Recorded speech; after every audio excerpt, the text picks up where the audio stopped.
मंडळी, आज आपण बीटमध्ये रवा घालून खूपच आगळा वेगळा पदार्थ बनवतोय। याआधी तुम्ही हा पदार्थ कधी बनवला नसेल तर एकदा बनवून बघा, शिवाय पौष्टिक सुद्धा आहे।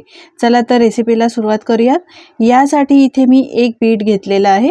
बीट आधीच धुवून घ्यायचं आणि त्यानंतर याची मागचा आणि पुढचा देठ आहे तो काढून टाकायचा। हा पदार्थ आहे आपण जो बनवतोय तो खूपच पौष्टिक आहे, मोठ्यांना काय लहानांना सुद्धा आवडणारा आहे।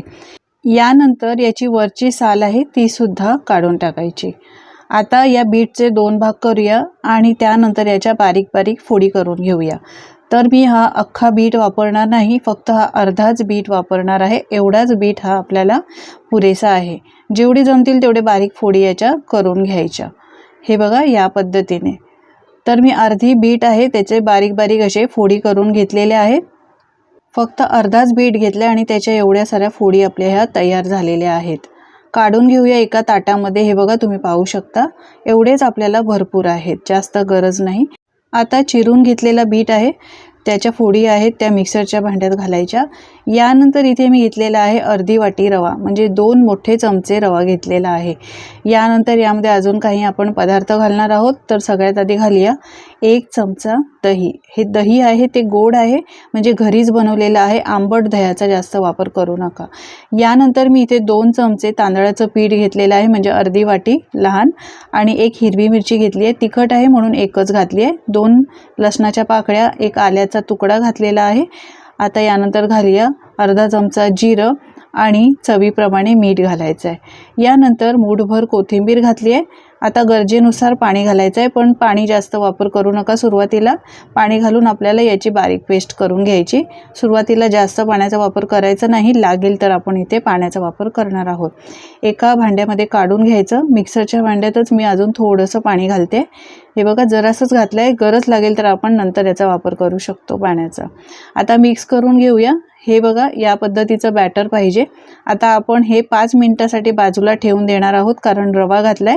रवा फुलण्यासाठी 5 मिनिटं तरी लागणारच आहेत। यासाठीच असं 5 मिनिटं झाकून ठेवूया। 5 मिनिटांनंतर पाहूया रवा चांगला फुललेला आहे। मिक्स करून चेक करायचं आहे। मला इथे पाण्याची गरज वाटत नाही, कारण हे बॅटर आहे ते घट्टच आहे। जास्त जर पाणी घातलं तर ते अजून बॅटर पातळ होईल। आता यामध्ये फक्त पाव चमचा खाण्याचा सोडा घालायचा आहे। इथे तुम्ही इनोचा वापर सुद्धा करू शकता। बॅटर चांगलं एकाच डायरेक्शनने व्यवस्थित फेटून घ्यायचं आहे। मस्त असं मिक्स करून घ्यायचं आहे। पाहू शकता या पद्धतीचं आपल्याला बॅटर पाहिजे, जास्त पातळ नको किंवा जास्त घट्ट नको। सोडा घातल्यावर लगेचच हे बॅटर फेटून घ्यायचं, मिक्स करून घ्यायचं। आणि सोडा घालण्यापूर्वीच इथे मी तवा गरम करायला ठेवला होता। आधीच गरम करायला ठेवायचं, त्यावर थोडंसं तेल लावायचं आहे, पसरून घ्यायचं आहे। नॉनस्टिक आहे त्यामुळे सुरुवातीलाच फक्त तेल लावायची गरज आहे, नंतर तेल लावायची गरज नाही। त्यानंतर हे बॅटर आहे ते लगेचच यावर घालायचं आहे। हे बघा हलक्या हाताने पसरवायचं आहे, जास्त याला पसरवायची गरज सुद्धा नाही। जास्त पसरवलं तर याला जाळ्या पडणार नाही। आपण मस्त बीटचा डोसा बनवतोय। तुम्ही मंडळी कधी बनवलेला आहे का? हा पौष्टिक डोसा आहे, याला सेट डोसा सुद्धा म्हणतात। एकदम चवीला भारी लागतो। लहान मुलं मोठे कधी कधी बीट खायला मागत नाही, तर त्यांना या पद्धतीने तुम्ही हा असा डोसा बनवून देऊ शकता।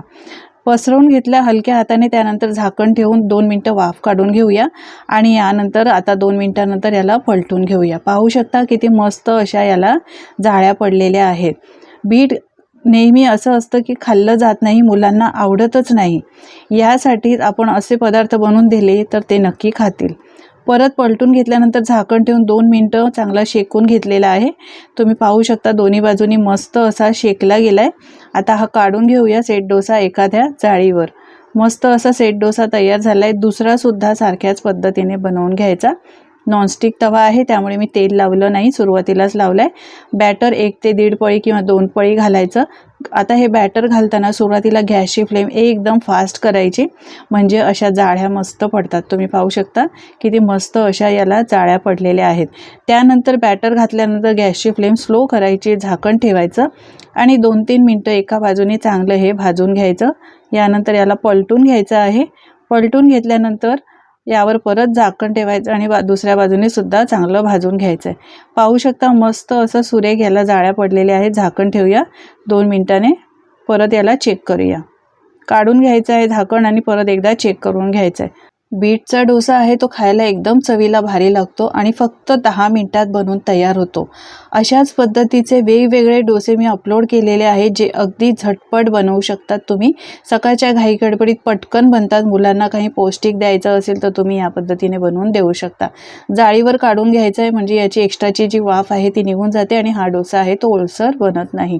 एवढ्या बॅटरमध्ये थोड्या मोठ्या साईजचे असे हे 2 डोसे सेट डोसे तयार झालेले आहेत.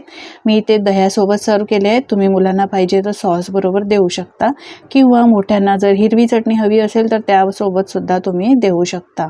पाहू शकता बीट घातल्यामुळे याला रंगसुद्धा किती सुरेख आलेला आहे. हे बघा एकदम जाळीदार असा हा डोसा तयार झालेला आहे. पाहू शकता आणि इतका मऊसूद होतो ना की मुलांना तुम्ही टिफिनमध्ये बनवून दिला तर बराच वेळ असाच हा नरम राहतो. शिवाय चवीला एकदम भारी लागतो. न खाणारे सुद्धा आवडीने खातील. कोणते पदार्थ जर घरात खात नसतील तर या पद्धतीने मुलांना किंवा मोठ्यांना असे पदार्थ बनवून द्यायचे म्हणजे ते खाल्ले जातात. पाहू शकता किती मस्त मऊसूद असा झालेला आहे. मंडळी तुम्ही सुद्धा या पद्धतीने करून बघा. करून बघितल्यानंतर तुमचे अनुभव माझ्यासोबत शेअर करा. तुम्ही ही रेसिपी कुठून पाहता हे सुद्धा मला कमेंटमध्ये नक्की सांगा म्हणजे मी तुमचे आभार मानू शकेन. आजची रेसिपी कशी वाटली हे सुद्धा मला नक्की सांगा. रेसिपी जराही आवडली असेल तर लाईक करा आणि शेअर करा.